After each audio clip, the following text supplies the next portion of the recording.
Thank you very much, Natalie. Yes, it is a raucous atmosphere here at the new lawn tonight. Over 5,000 in attendance, with expectation coming from both sets of supporters. 180 minutes, that's all that separates Forest Green Rovers or Southend United from a return to the Football League. The arch of Wembley shines in the mind's eye, and hope's eternal flame burns bright in both Steve Cotterill and Kevin Mayer's men. But there can only be one who will face Oldham on June the 1st. In an attacking position for one of these teams, there's always pressure. But I think it's a huge confidence boost for him, the fact that Steve Cotterill started him in such a big game. Provides the layoff there. Liam Sercombe, the elder statesman, sending it back in. And there's the first opportunity for Quigley, looking for the give and go. He certainly got what he wanted, except for hitting the target with the header. Well, I think he'll get confidence from this. Should probably do a little bit better. I'd like to see him just guide that on target. You can see he's just trying to go for that far post, but he's too far out. Yeah, he just needs to try and guide that on target. But it's an early sighter for him.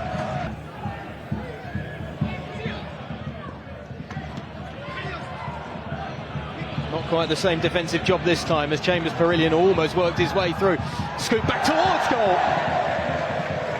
And the header's wide of the target. But it's a real sight at goal suddenly for Southend, as Ben Goodliff, who has scored with his head already this season, went close to providing another. It's good work here. Battling hard for the ball. Perillion gets the delivery in. Slight bit of luck there, but you can see Gus Scott Morris, one thing in his mind: get the ball in that danger area. And Goodliff, he'll probably feel he should have scored there, or at least worked the goalkeeper. Very good in those kinds of situations. But again, another warning sign for Southend.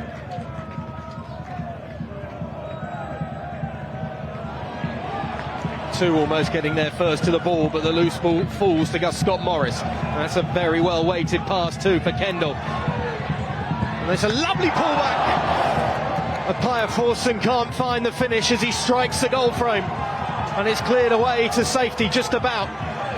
Although he's done well to keep the ball back in Southend feet as the strike from Kendall goes across goal and is steered away from danger again. But suddenly the visitors are right at it and rampant in front of the Forest Green goal. Well, the temperature's ramped up in this Southend end, and it's ramped up from the players as well, because they can smell it now. Lovely little ball down the outside, good cutback. This little layoff is brilliant.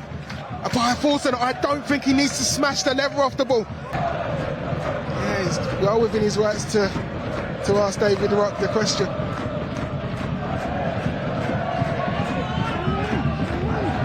Goodliff gets on the end of it. It's a looping header. He's done it again.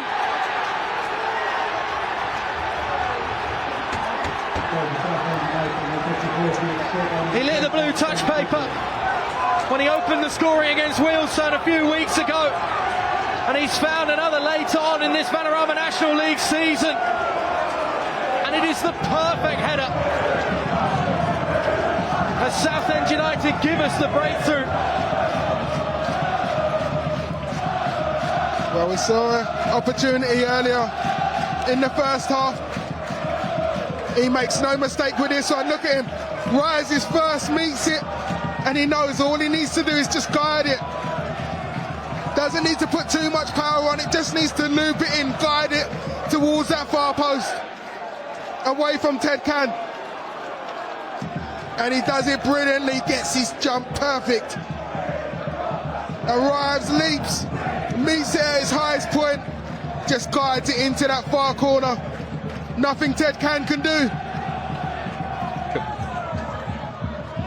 Garrick does well to bring Robson into play. Just miscued slightly the touch by McCann. Big shout for a penalty as Robson goes down inside the area. Everybody looking at the official suddenly.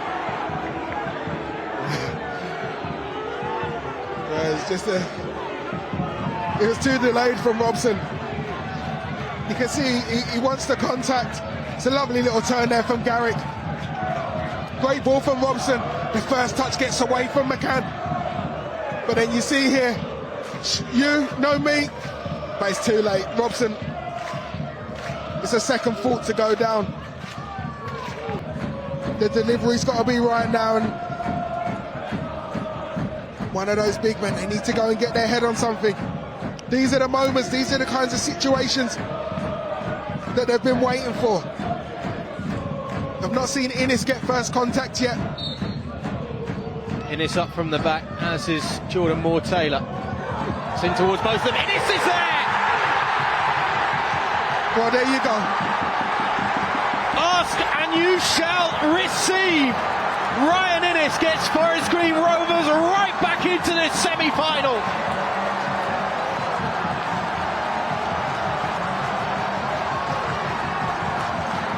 Desire and determination to get onto it, and the centre-back provides the equaliser. Well, what did I just say? Not seeing Innes up there. He needs to go and get his head on it. He must be able to hear me. If you can, Innes, great header. 1-1, game on.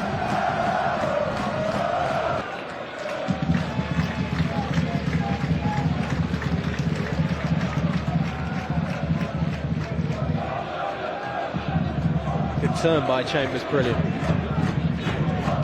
One inside, but it's asking a touch too much of Scott Morris to get there. Crunching challenge, trying to get Southend back on the front foot. How about that for a touch and finish as well, and tipped away by Ted Can. Oh, we were bemoaning just a few moments ago the quality of the service from Cav Miley from a set piece, but he almost got everybody out of their seats in the away end. Well, what a goal that would have been. Lovely little bit of footwork. There you go. Bang. If that nestles in the top corner, I think we're all going home. Ollie, we saw it last night with Corey Evans' performance in the heart of that midfield for Oldham. Sometimes those guys do work that really goes unnoticed. Well, we've just seen a perfect example of that from May. Adam May making amends then after potentially setting up the pitfall. But Southend United aren't able to make that last gasp of pressure count at the end of the 90 minutes.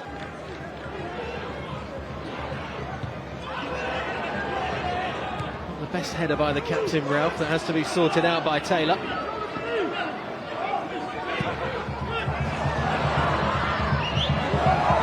Ball inside a circle. Great delivery! And he's scrambled, now it's in! It's the substitute, Osadebe! All the talk of Cardwell's potential impact in this one. But it's Emmanuel Osadebe who could potentially be the super sub for Forest Green Rovers.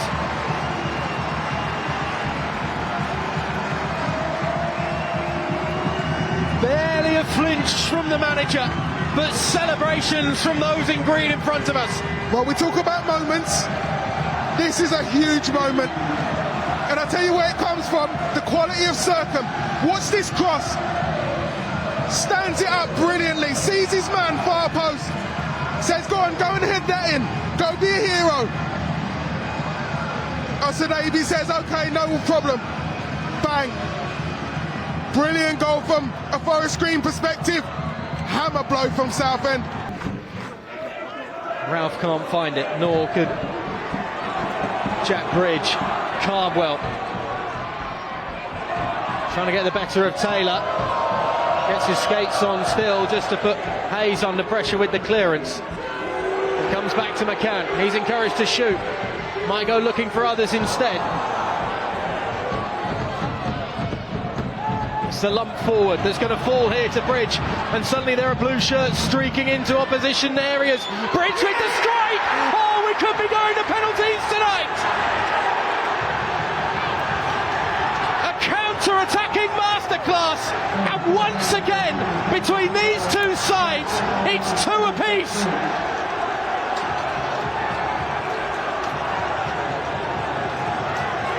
The Southend supporters are streaking onto the pitch like it's a match winner. Their dreams of Wembley stay alive. Well, it's absolute bedlam underneath us. I'm glad I'm up here. But what a moment for Bridge. You see, he lays it out wide. Clever, just gives it back to him, knows that Bridge has got the space, knows that Bridge has got the quality to be able to just find that corner. And he doesn't smash it, he guides it, uses all his experience and quality, guides it into that corner, past head can. Are we going to penalties? Well, the stewards are lining up. Good luck stopping them. Dropped into the danger zone. Pinging around. Screams to clear it from the home supporters. And they do just enough to scramble it away. And once again, for the third time of asking between these two sides, a game between Forest Green Rovers and Southend United this season is finishing deadlocked at 2 apiece. But tonight, on the most important night of the season that these sides have met on, it means we are going to penalties to decide who will go to Wembley and the National League promotion final. I think it's worth it for a night like this. Absolutely. The entertainment and drama that's been put on by these two. I mean, it was always going to happen. It was always going to be a 2-2 finish. See Guscott Morris just getting the crowd up for it now. Wants them in full voice. Everyone in the stadium making noise now. What an atmosphere this is. Well, Forest Green Rovers are 1 for 1 in penalty shootouts this year. 1-5-3 against Braintree after a 1-1 draw in the FA Trophy third round. Southend have been involved in one shootout since 2020. That was a 4-2 defeat after a 2-2 draw, but that was at home in the 6th tier against Hampton and Richmond in the FA Trophy third round. It is Southend that will get us off first in the shootout, and it's the substitute Josh Walker to take.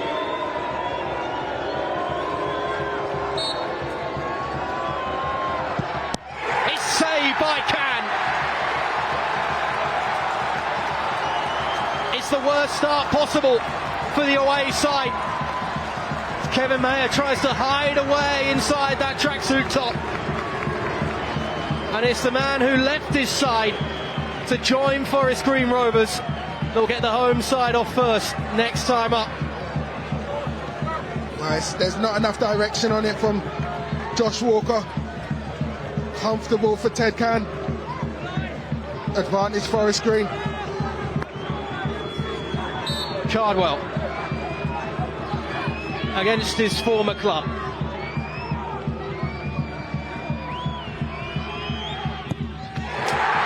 Cool as you like.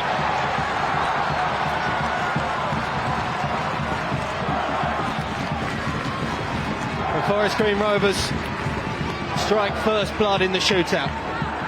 Well, what a great penalty that was. Huge pressure against your old club.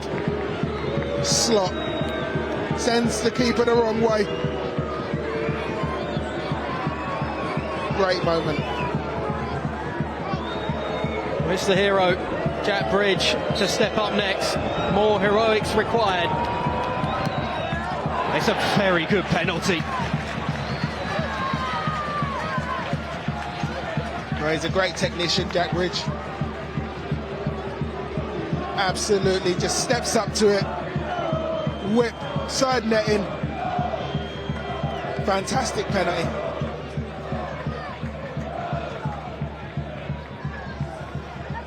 That's right out of the top drawer, isn't it?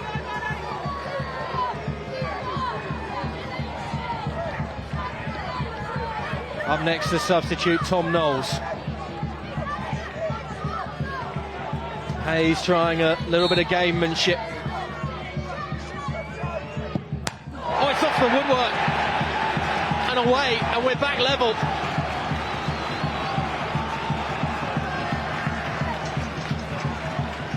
Or is that the turning point? Just gets too much elevation on it. Cannons off the face of the crossbar. We're back level. Well, it's not quite a penalty save for Nick Hayes, but it's just as important as Joe Gubbins gets set to take for Southend next. The centre-back slides it past the keeper. Cool as you like. It's a good finish for a defender, that's for sure. Just slots it. Bottom corner. Looks like he's been taking penalties his whole career.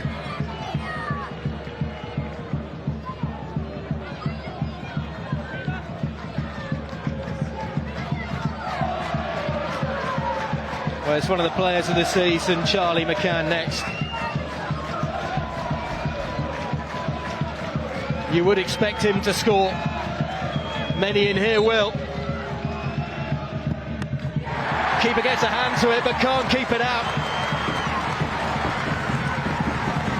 And I think the power beats Hayes. Strikes it well, strikes it true. Nice, just above him. Pace beats him, good penalty. 3 penalties each, 2 apiece. Macaulay Bonne has made the walk.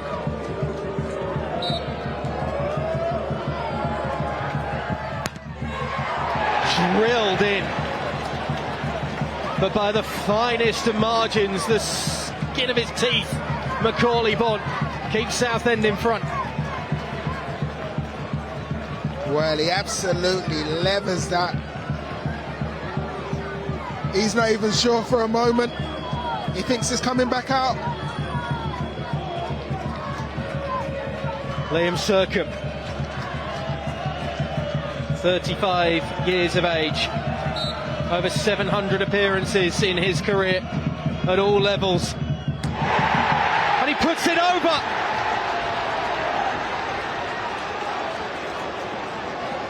The player of the match tonight maybe has the biggest moment of the match.